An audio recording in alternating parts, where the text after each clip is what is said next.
tu kwamba hilo ni ombwe, hatukufundishwa darasani na nini, tunahitaji kufanya kitu.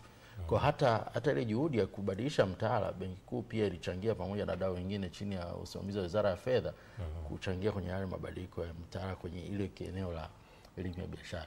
Kwa hiyo unaona kama sasa Benki Kuu imeanza juhudi mbalimbali. Kwa mfano hata tunapokuja hapa tunatoa elimu kwa Watanzania. Vitu vya muhimu, labda baadaye kama utanipa nafasi tutasema vitu vya muhimu vya kuangalia. Lakini Benki Kuu sasa imeanza kampeni ambayo tulikuwa na kampeni nzima mwezi mzima hapa Dar es Salaam. Mwezi mzima wa pili itakuwa mwisho wa mwezi wa kwanza.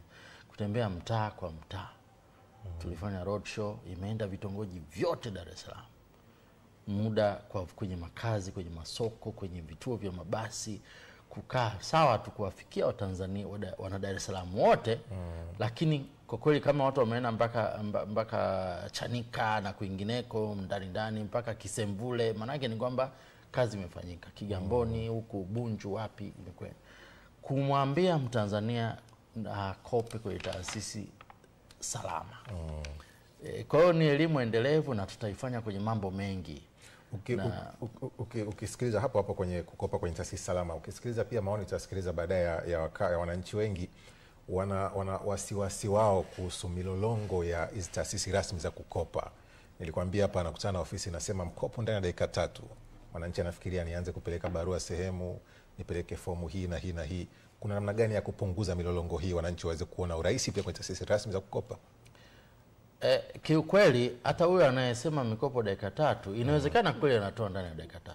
Na ni mtu naomba nikwambie sio wote hao ni wababaishaji. Hiyo sio hatuwezi kuita yote ni mikopo holela. Mimi najua mabango tunakutana nayo mikopo dakika 10 na ni watu wenye leseni vizuri na wanafanya kazi vizuri. Hatujawahi kupata malalamiko yao hata mara moja. Sasa wana manage vipi hizo dakika 5 au 10, hiyo tuachie wao. Lakini mimi naamini ndani ya dakika 10 hamna mtu anayekupa mkopo. Hilo naamini. Labda dakika 3 ni ile kuleta vigezo vinavyotakiwa. Lakini mpaka wafanye mchakato waamue haiwezi kuwa hiyo. Kwa sababu umeshafika, umeshawasilisha maombi. Yanaweza kuchukua siku 1-2. Nataka niwaambie Watanzania kwamba ziko taasisi rasmi lakini zinatoa mkopo ndani ya muda mfupi. Hasa kwa wakopaji ambao ni wazuri. Wakisha kufahamu wewe ni mkopaji, una biashara inaeleweka, umekopesha mara ya kwanza, umerudi, mara ya pili umerudi, umelipa, hata dakika 5 wanaweza kukupa mkopo. Kwa hiyo sio kwamba wote wale ni holela, na wakisha kuona una historia nzuri ya urejeshaji wa mikopo, watu wanakuamini. Kwa hiyo niseme tu kwamba tunaposema zile utaratibu ni mrefu, labda yule ni kwa benki. Lakini kwa taasisi hizi za huduma ndogo ya fedha, mkopo ni wa dakika chache sana. Kwa mfano kwenye vikundi, mkopo ni wa dakika ngapi? Kwa sababu ile ni taasisi rasmi pia. Na serikali imeweka kwenye sheria ndogo ya huduma ndogo za fedha, imeweka eneo la vikundi vya kijamii vya huduma ndogo za fedha. Vikoba vile ni rasmi. Watu wanaochangishana kwenye vikoba imadi wamekisajili ile ni kitu rasmi. Na kweli anaweza kupata mkopo ndani ya dakika chache tu. Wenzake wanamfahamu, michango yake inafahamika. Utaratibu wetu ni kupata mkopo ndani ya wiki siku kukopa mara 3 ya kile ulichowekeza au zaidi. Mtu anapata dakika chache sana.